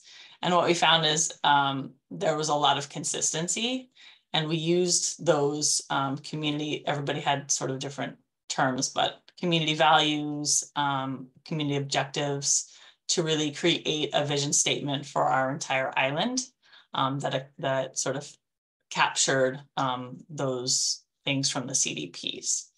So this was one place where we, really intentionally looked across those documents to understand, again, sort of the values and the priorities, and come up with a vision statement that can accommodate all of those. So that is this, and this will then guide, you'll see as we get into the next part here, the vision and goals are really guiding how we develop the objectives and guidelines, flowing down to policies and actions. So really, again, thinking about sort of an umbrella, that vision is high level and rides at the top, and then everything flows underneath there and gets more and more specific. And so when we get down to the policies and actions are very specific in some cases, where we're calling on particular codes to be updated. We're calling on particular tax code to be looked at, very specific things. But again, it's sort of all coming down from that vision. Okay, I'm going to get into the draft, but I just want to give a little bit of context and a little bit of Puna specific topics that we can look at while we're in the draft. So one of the things that we worked to address was we got a lot of feedback in 2019 about sort of our organization of the document and how things might be framed better towards implementation. And so we worked to create a framework that would really sort of drive us towards that implementation. And so you'll see on the left-hand side are the chapters of the plan, and then on the right-hand side are really the various sectors that are within that. So introduction is obviously kind of a high-level introduction for us. Our climate change section comes next because it really ties into all the things in the plan. So when we talk about land use or transportation or energy, obviously those things are connected to climate change. So we put that climate change chapter right at the top. And then we get down into sort of the three main chapters of the document. I just want to highlight that as we were creating this, we were really thinking about those interconnectivity components to the different sections. So, thinking like land use, we can't think about land use without really understanding our infrastructure. And so making sure that those two things were talking to each other and connected, we put them in the chapter together. So that's sort of how we organize the structure, really thinking about those things that have to speak to one another and be consistent in order to make progress on our values. So that's how this is organized. And then there's one just new component that we added called integrated systems, which is really, again, focus on implementation, but it's really about looking at how the county is organized to facilitate implementation. So it talks about all of the collaboration components. It talks about how we do our fiscal responsibilities. It talks about delivering, sort of equitable services, all of those things that, again, sort of hold the county accountable to us organized to facilitate the implementation. But it's new and hasn't been included in the previous general plans. And then just a little bit more orientation. There are maps associated with the general plan that speak to our future land use. And those are really meant to guide future decisions around our land use. They do not change existing zoning or existing subdivision sort of platted properties, but really, again, sort of guiding future decisions.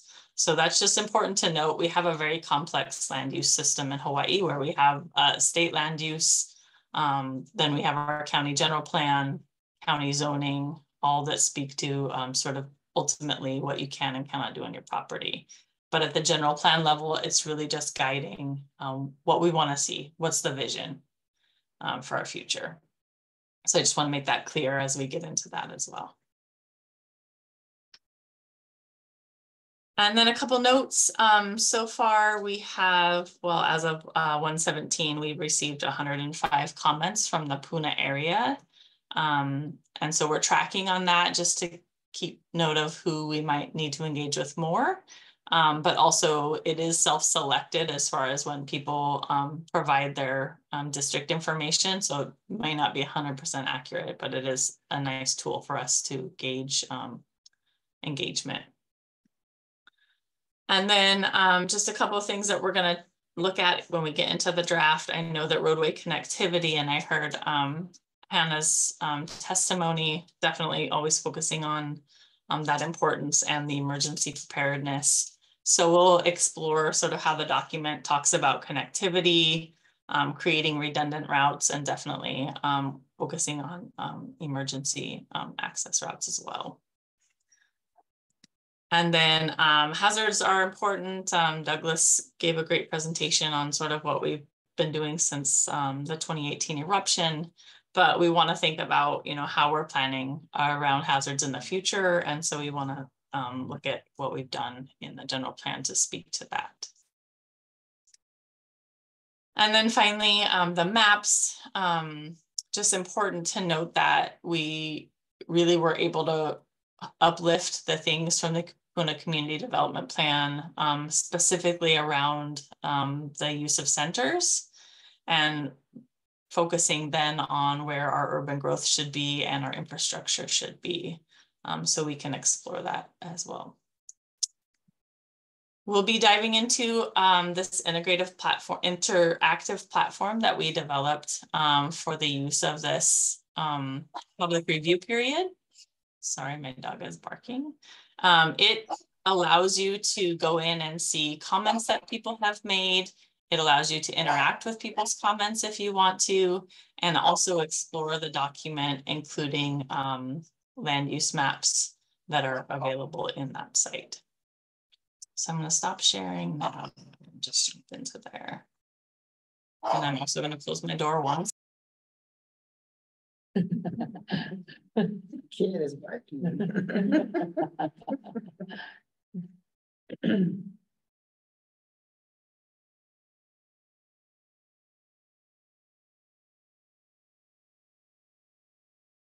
That's been a long time. 40 years since the last time. No, it's been 2005. Yeah, because when we first started looking at it, it was already 10, like they say, every 10 years we're supposed to look at it, right? Yeah, yeah. But it's not meant to replace the CDP. No. It's We just took all overarching. We took the action, our PCDP, and looked at our PCP and like aligned it with general plan. Like we spent a lot of time giving conflict on this like years and years ago. Yeah. Multiple times already, and it's this many years ago. Yeah, so Okay, we're back. Okay. Thank you for that. Sorry about, it's that time of day when kids are getting home and things. So this is our website that we're using. The platform itself is called Conveyo. And you can see it's cohplanning.conveyo.com. Maybe if Janice can drop that in the chat for folks to go ahead and access. This is also the same site that we used when we did our integrated climate action plan, and that's also available on the same website. But for this purpose, we want to dive into the draft that we have here and just give you a little bit of orientation to the tool. We use this tool because it's a really nice way to collect feedback, and also we can easily generate reports from that. And so that was part of the challenge with 2019, as we got so much comments. We really didn't have the systems in place to be able to effectively manage those and organize those. But this tool really can sort of generate nice reports of the commenting. Again, we know who's commenting from where, so we can engage with them a little bit more. It's just a really nice platform for us. And then we acknowledge too, that not everybody has access. And so, as I mentioned, we do have paper copies of the plan available as well. And certainly if you have a need or a suggestion, reach out to us and we can make some accommodations. But for tonight, I'm going to just dive into sort of how to navigate it. And then I'm going to ask it some of the questions that are relevant to the Puna community so that you guys can see how that works for your exploration. You'll see the executive summary opens sort of right at the top, and you can expand that and go ahead and, explore that if you want to. And then you can hide that if you're done exploring that, and then it'll just open to the document. Once you're in here, you'll be able to just click the plus button and go ahead and enter your comment wherever it's relevant. And so this is another nice feature for us because we can see exactly what you're commenting on. It could be a word that you have questions about. It could be a policy, whatever it is. It could be a map, anything. And we know exactly the thing that you're commenting on, which again, just helps us really understand the feedback that we're getting. So that's one really nice feature. And then, as I mentioned, you can also see what other people's comments are. And so you'll see that if you click on this yellow button here, you'll see this comment in here about the PMAR actually, which is pretty relevant to what's going on recently, but they provided us some feedback on that. So you can, like I said, you can see what other people have commented on, and sometimes that's really nice because it generates for you some things that maybe you wouldn't have been thinking about. And then if you wanted to, you could interact by liking them or disliking them, but that's up to you. I'm not really sure how we're gonna manage the liking and disliking. I don't know that that's really useful for our purposes, but it is kind of an interactive way for people to engage with the document. And then the other way, as I mentioned, is, there's just a lot of features in here. So you can access the executive summary at any point in time. Hey, Bethany, we lost you over here in Pahoa, so hang on just a second. Perfect, thank you. And Chair, I'm sorry I have to step away. We don't have any voting items, do we? I have it on here. Okay, you got her. All right. I'm gonna ask to add you to the Sorry, chat. Bethany, we lost you for a second. Yeah, you guys, your owl camera is frozen. Sorry.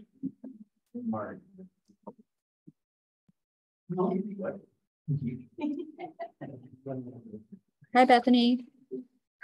Hi. Oh wait, the owl. I think is the owl on? Oh wait, Is it good? it should be. You're back up, Bethany. We're just trying to see if we have audio. Okay, I can hear you guys. Can you hear me?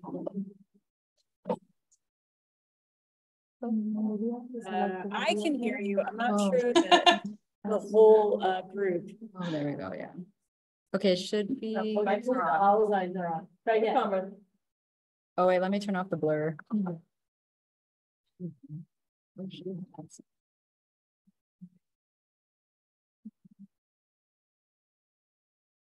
Okay. Hey, Bethany, can you hear us now? I can hear you. Can you hear me? Is your speaker output off?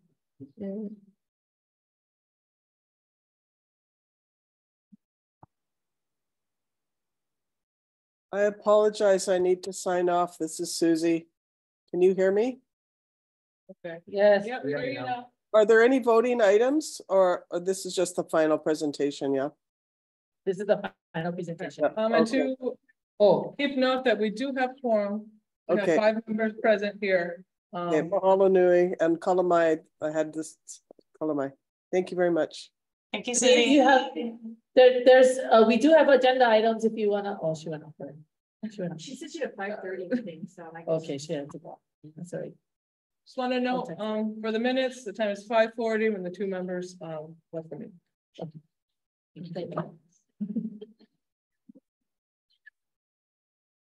Okay, are we still in screen share? You guys still got that? Do I Yes, need you to- are. You're good. Okay, perfect.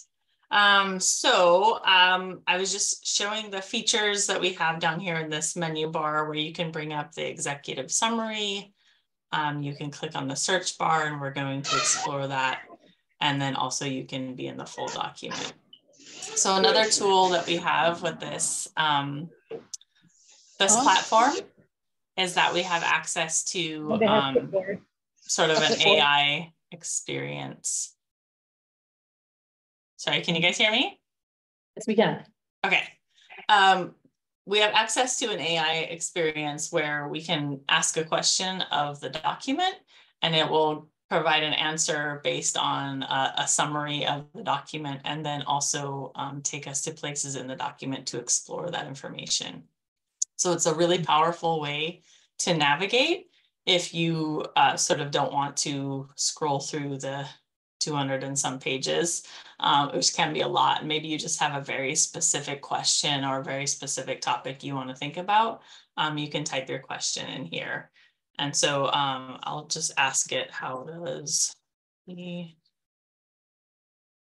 GP focus on connectivity?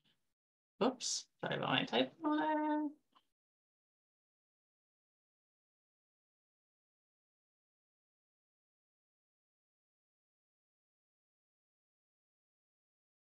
And then you'll see these bubbles and then it generates sort of the response there, which is really a robust answer. Really looking at how we're thinking about infrastructure. So there's lots of connectivity. When we think about that, I didn't say road connectivity, right? I just said connectivity. So it could be broadband, it could be transportation, and it goes into all of those components in that response. And then it takes you to the pages where you can actually explore where we address that connectivity. So a very powerful way, again, of sort of asking your questions and navigating through the document without having to, again, sort of scroll through and read through every page. So that's a very good feature for you folks. And then also on this side, you know, you notice that we have all kinds of menu bars up here too. So we have done some online workshops that are very helpful in where I did a presentation, we did Q&A, and then explored the document there. So that's something you guys can check out. And certainly we can explore our maps. The other components down here, you can open it to full screen if you want to sort of get rid of all the clutter. And then we have a table of contents. That's another nice way of accessing different things in the document that you might want to explore. You can just go click on that section and it'll take you right to that in the document. And then finally, here is a word search. That's a little bit different than the AI search.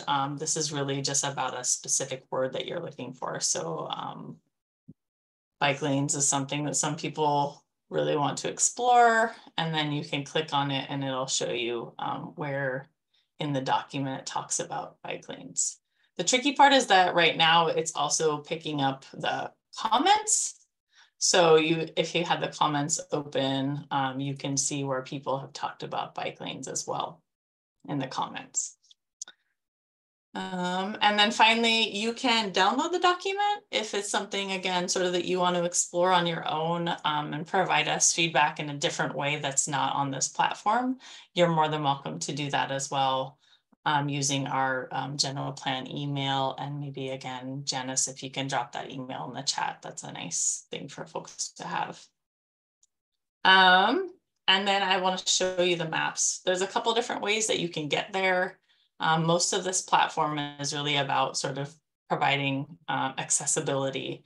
And so you'll see this blue button here, but there's also a green button down here. So it's really, again, sort of you can get there multiple ways, but I like to use sort of this one.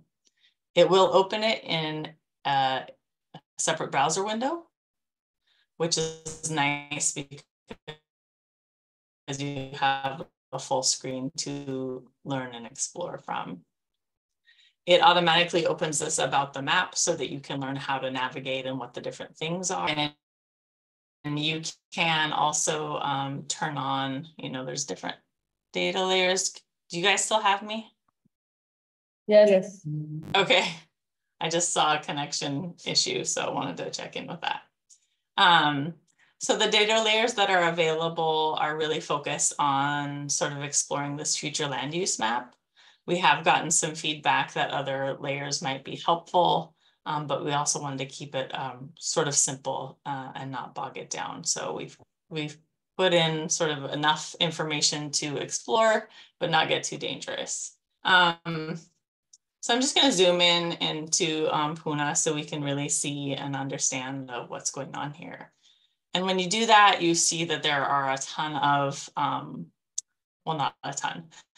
There are plenty of comments that are popping up. And so if you click on those, you can begin same thing to explore sort of what people are saying. The first thing that opens is just acknowledging that this is planned for a rural future land use. And then if you click on this arrow, you'll see sort of the comment that came into here. And it looks like it's about Railroad Avenue for this particular comment. So again, nice to understand what other folks are saying and pointing out as you begin to explore the map. And then finally, you can also turn on our existing loop tag to understand what's proposed versus what's existing. That's some of the feedback that we got, is making sure that people understand what's the differences here. So this swipe tool, and again, there's tutorials and all kinds of things to explore this. The swipe tool will show you the left-hand side is what's proposed. The right-hand side is what's existing. So you can start to see some of those changes. A lot of changes around sort of our forested areas, frankly, really to try and acknowledge those native forests and try and preserve them. So we did a lot of mapping of our land cover data to understand those important resources.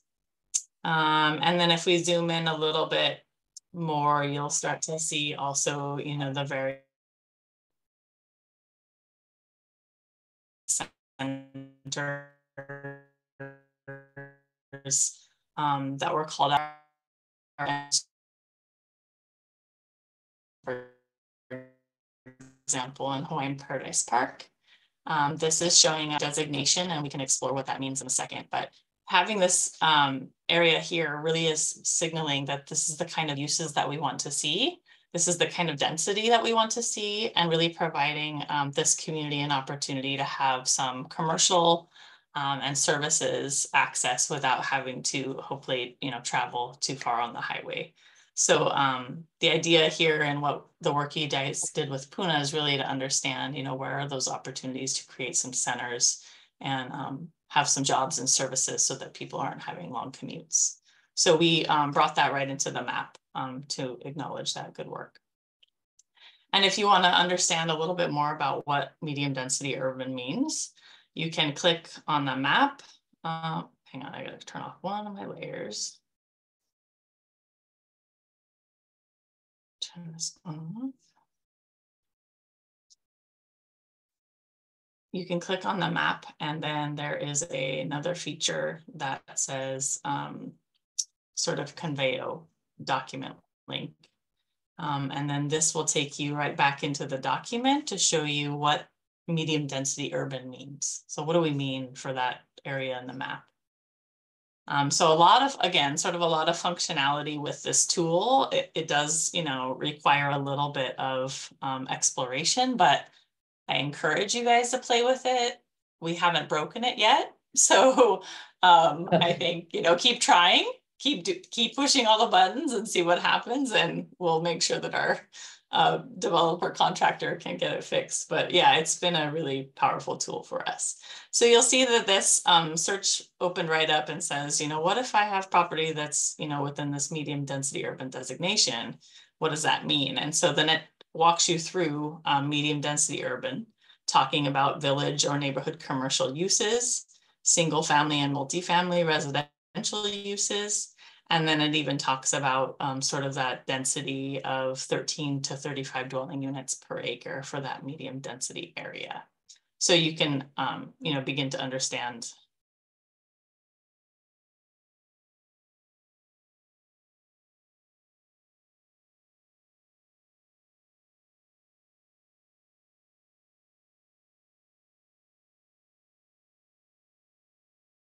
Did we lose it? She's frozen. Oh, no. She's still on. Bandwidth issues. It's the projector. It's working over. Ooh, that doesn't seem good.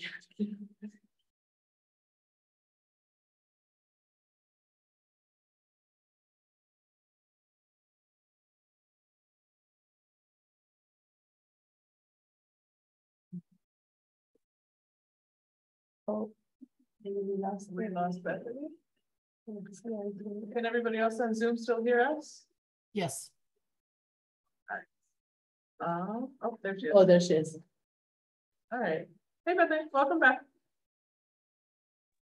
Sorry, you guys, it's been a long day for my computer as well. It just gave up on me for a minute.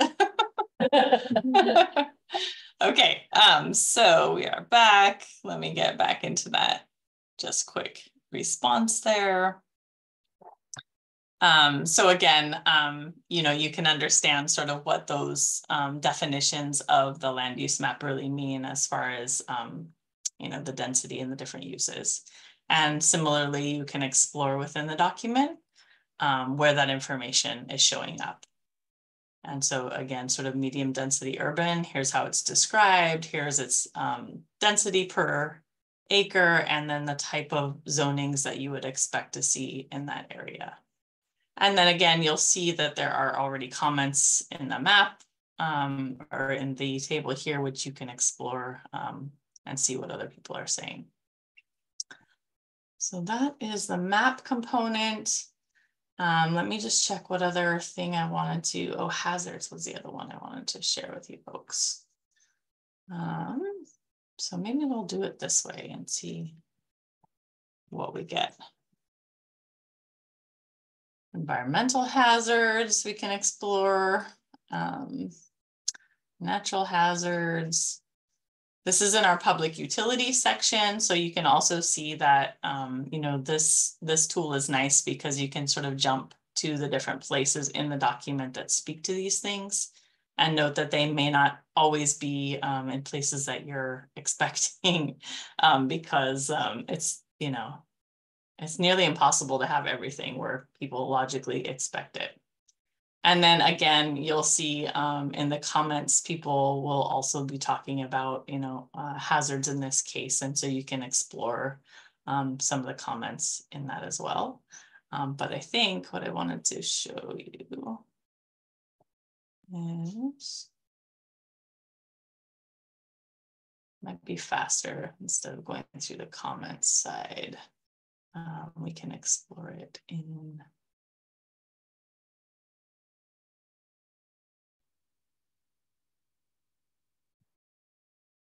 so this was in our protective services, where we talk about, you know, definitely our responders, our first responders. And so that's a lot of the place where we think about the hazards and how we want to make sure that we're providing services. So we talk about the need for shelters, lifeguard stations, all of the components there. And then we get into level of service, which is really like how we're providing that service to address those situations and making sure that each community is adequately serviced. And then you'll see, you know, there's different things, certainly when it looks at wildfire, you know, we already were doing a lot of work in this area, and, you know, we've had some, unfortunately, some lessons to be learned from Lahaina. And so just really recognizing our vulnerabilities. And for Puna, you'll see this, this policy here, which is really pointing to having some dedicated catchment tanks for firefighting access, because as we know, our Puna community doesn't have you know, hydrants all through the community. So we really want to have some of those components. And just to note, you know, part of our engagement has really been with our county departments as well, to sit down with them, review this with them before it went to the public review period, so that everything is sort of already understood of this is what they are agreeing to as well. These are the priorities that they see as well, and the needs that they have. So it really represents the islands and the county's needs as a whole, rather than sort of, this is not the planning department's plan, right? This is the entire county and all of the things our different departments need to do and work on. Chair, did you have any questions in the room? How are we doing? I know we're getting close to time. Is there any questions from anyone from now? Or something you want to look at or explore deeper together?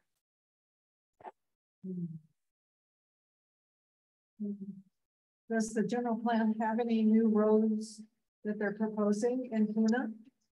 Thank you for that question. I'm going to take us back into the maps because we do have our roadmap on here as well. So this button here shows you mapping pages, and we can go to the roads page. And just a couple of notes about, again, sort of navigating within this mapping platform. It operates on an Esri platform, but it's sort of like Google Earth. So you can turn on different base maps to help you explore. And so, you know, I always like the imagery when I'm looking at things, because I really can understand and what, you know, where we are, sort of thing. So feel free to explore that as well to help you understand. And I'm just going to turn off the comments for now, because it sort of covers up a lot of the information. So from here, you'll see that we still have the PMAR connectivity in here, and we've gotten some comments and feedback, so we'll be looking at that. And then when you click on this, you can explore sort of further of what, you know, is within that. So again, this was sort of the PMAR coming from the CDP. There are other connectivities looking at, you know, sort of a connection to Upper Hilo, trying to think through how you might connect to Saddle Road without having to go through a lot of Hilo Town. And then you'll see these colors. The red ones are new ones. There's also improvements and extensions. And probably if you drill in here, I know there was a lot of work done on connectivity within your community, and I believe those were mapped, but they're such small segments that they don't always pop up in these maps. So I'm trying to find one that was an example. Maybe I can turn off different.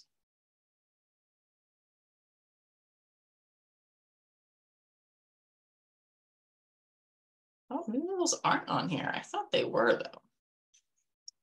I'll have to look at that closer. Yeah, so that's our roads map and sort of how to understand that. And just again, noting that they came from a variety of sources. And again, we did work with our Public Works Department and also our State Department of Transportation to sort of confirm these alignments before we made them public. Was there something in particular you're expecting to see or have comments on? Road 8 in Hawaiian Acres is considered a county road, but it's very subpar for a county road. Is there any near future plans to improve it? Let's see if I can get a better. This one will help us. I'm not specifically familiar with to answer that question. However, what we could do is we could put a comment in here so that we, make sure to address that as we move forward through the revisions. So you can comment on anywhere in these maps by just clicking this button, and it's going to tell you to click on something. What does the legend mean? Like the black versus? The legend is, so again, this is looking at the road recommendations for the general plan. And so there's the new roads, there's the extensions, which are, literally extensions of existing roadways, major improvements to roadways, which means that they're adding capacity, which could be another lane or some other, it's not just like a repavement, it's a capacity improvement. And then a road widening project. So again, I'll just zoom out a little bit so you can see some of the distinctions, especially in Hilo, those are a little bit more obvious. I was just trying to figure out why some are black and some just don't have color. Like, I guess the distinction between Hawaii County major roads and Hawaii County roads. on this part here. Yeah, that's a little bit I'm not sure actually. Hawaii County major roads. Let me turn off my base map and maybe that'll help us.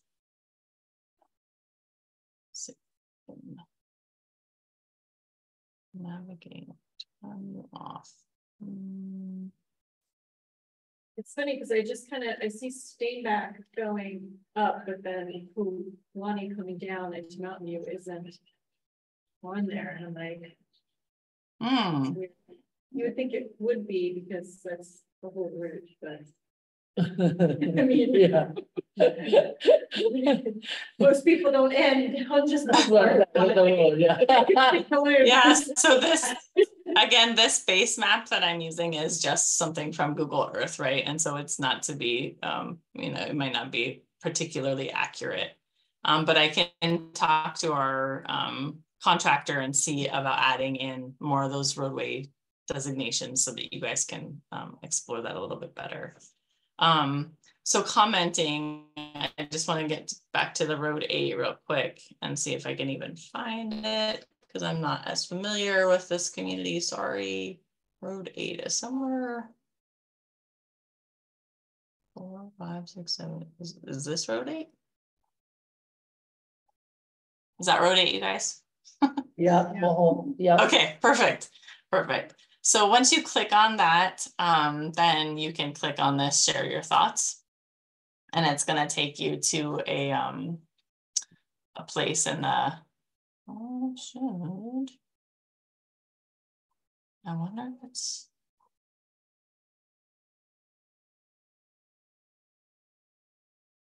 interesting.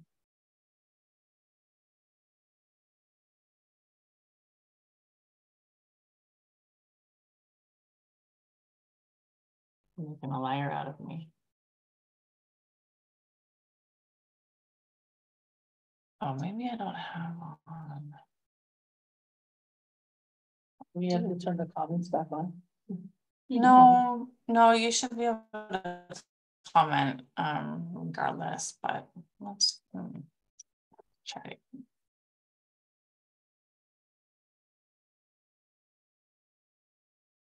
Yeah, that's not working. So let me get some technical on that to make sure that that's working appropriately.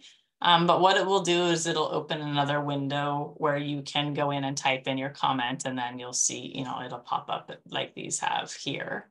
And then there's also a place within that window where you can attach things. So if you have pictures or if you have maps that you want planning staff to see as they're doing their review, you can attach those.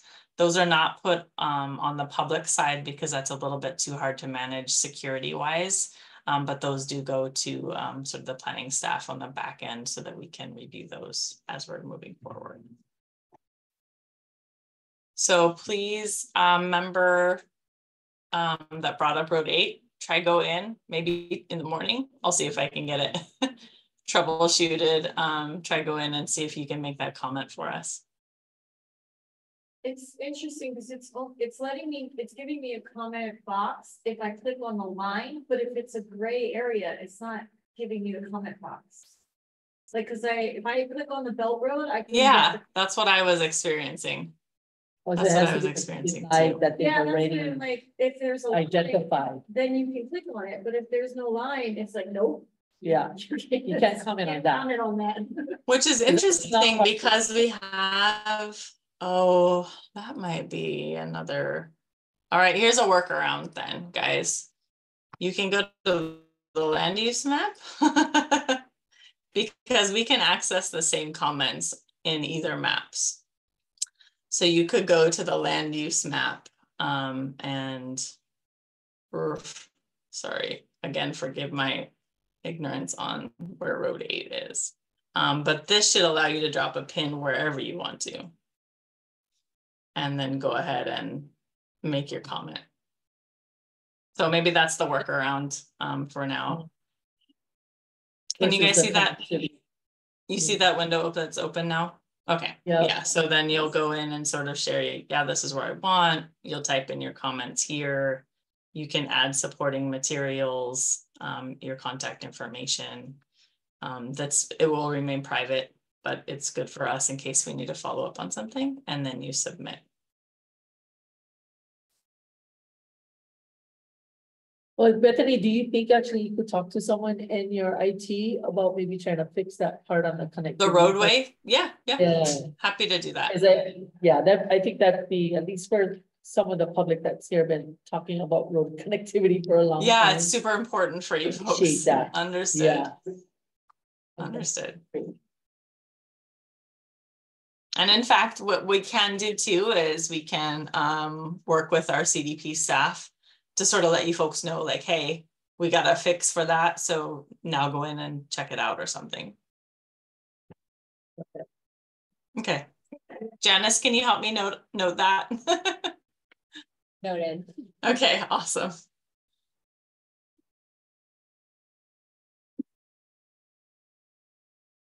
Nice. Any other questions for Bethany while we're here? Or we're just a little over time right now. We have one question on Zoom.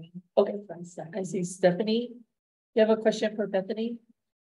We'll open up at this time for general public want to ask a question, or you can put it in the chat box as well if you want to. Up to you.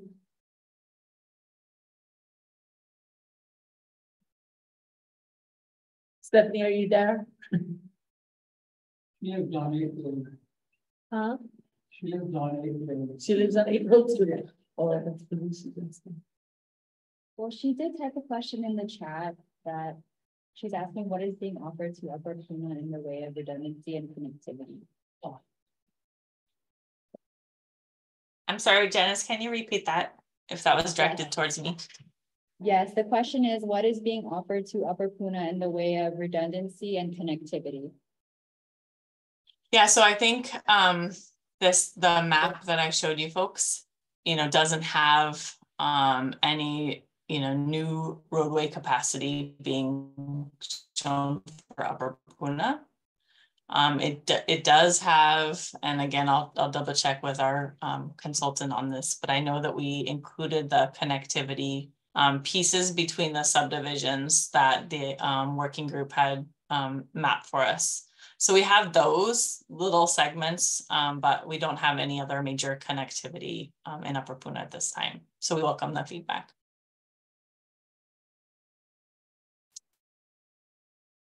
And then Chair, just to note, as a reminder, public comment is open until March 1st. And so we want to be sure that we get any input in as soon as possible so that we can, again, start doing the hard work of going through and looking at revisions that might be needed, rather than folks waiting until the last minute to provide their comments. Mahalo, Bethany. Thanks for that reminder.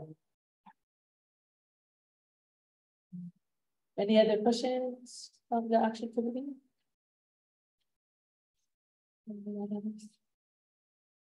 And hopefully we addressed your questions if you're still there. But on behalf of the AC, thanks Bethany so much on your presentation. Yes, that's thank you so much. That's a lot of information. But thanks for walking us through actually the website as well and how to comment and everything like that. Super appreciate you going through that with us. So thank you so much again. Thank you, Bethany, and call me. Yes, Franny, we will connect, sorry. We want connectivity. And thank you, Action Committee members. Mahalo. All right, see at this time, so the next agenda item that we have is for agenda items for our next meeting. So that's our agenda item number 6. So do any Action Committee members have any items that they would like to agendize for our future meeting, which is going to be Thursday, April 18th? I want to do this. The last time they told us I have to come here and I have to say I want to do a subcommittee for building a Puna brochure, and that I can't talk about it again or something until we go to the next meeting. So I would like to have that Agendize or so have a discussion about setting up the subcommittee. I guess. Is that right, Savannah? Susanna, we're doing this correctly. Yes, as long as we have that agenda item on the next, as long as we have that topic on the agenda, we can then talk about the appropriate structure to address it. Okay. Next time. So as long as that topic is agendized, there can be a vibrant community discussion about how to address that issue. Okay. All right. So brochure. Before committee member Kealoha left, Leila left. She also wanted to agendize a punk presentation. I think Amadeo Marcoki actually serves on the punk. So I guess to get an update on what's happening with the Public Open Spaces Natural Resources Committee. So we could have that agendized as well for us. And then also with our Pahua Transit Pub and Library Project gang doing the environmental assessment update, since that will be comment period, hopefully, yeah, by then. Any other agenda item? You know, Hannah brought this up when she came to the last meeting as well. Actually, probably the very first CDP meeting that I ever attended. That was a topic because that's what I know from. But we had wanted to get an update on that connectivity issue of the and we kind of talked about it last time Thunderfoot had been on, and you know there was like a lot of back and forth, and I'm not sure what department we're supposed to be talking to or finding out, but what is the plan for that connectivity? Is there a plan? Is anyone talking about it? Is that DPW?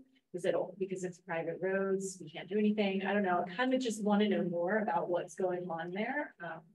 What do you guys think? That's a great one. Is there a staff group? Yeah, I think what we can do with that is from now, like staff can go back, hunt and dive into this issue, see what we find back, and then we'll come back and talk with the chair a little bit, see what we found, see, and then put on the agenda item, ready, see if we need a presentation or yeah, kind of go from there. But we can look into it. Thank you. Yeah, perfect. I have an agenda. Right now there's a Puna or Orchid Land Park under construction, but it's kind of a private public. I don't really know the final details, but I know it got started. So maybe a report from the recreation department about a park and Paradise Park area and Orchid Land Estates. If there is coordination going on to make a park right now. Okay. I think there is, but I want to update if that's part of the county park system or not, or if it's not. Yes, I'm sorry, I don't remember the status right now. Yeah, maybe staff can. we can look into that also. See what's that, right? If that's the association doing that or. Yeah, that's privately owned by the subdivision money, right? That. Well, there was a nonprofit started, so I don't know if the Parks and Recreation Department is involved now.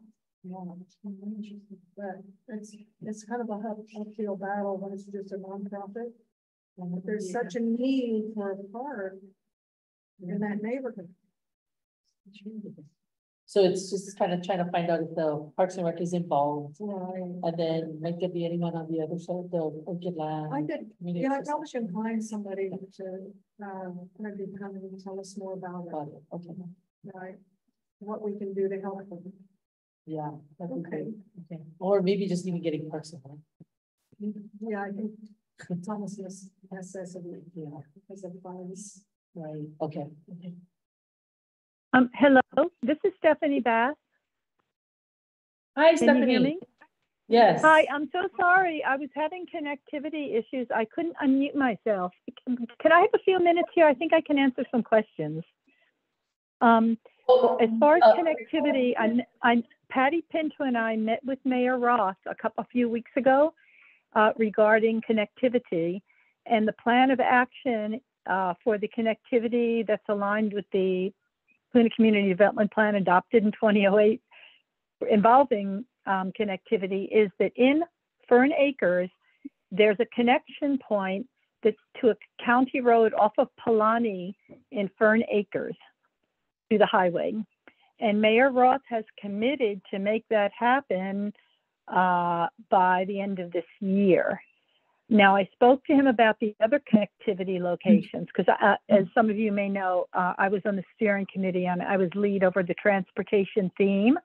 And so one of the things that the people wanted was they wanted connectivity, but they wanted it staggered. And they wanted all of the connectivity locations acquired at one time so that there wasn't a particular burden on one community, like is what's happening in Hawaiian Acres.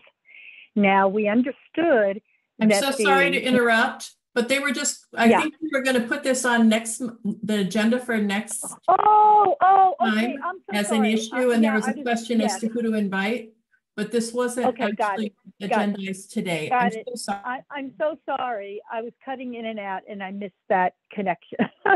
Please continue. Yeah. No, thank you, Stephanie. So yes.